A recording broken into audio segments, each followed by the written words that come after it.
கல்லு மேல செதுக்கி வச்ச கவிதை இந்த நேசம் இப்பிறப்பும் எப்பிறப்பும் தொடரும் இந்த பாசம்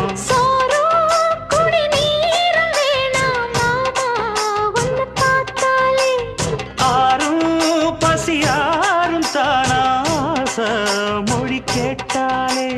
ஒன்ன பிரிஞ்சிருக்க தன்னந்தனிச்சிருக்க அம்மம்மாடி அப்பப்பாடி என் மனசு ஒத்துக்காது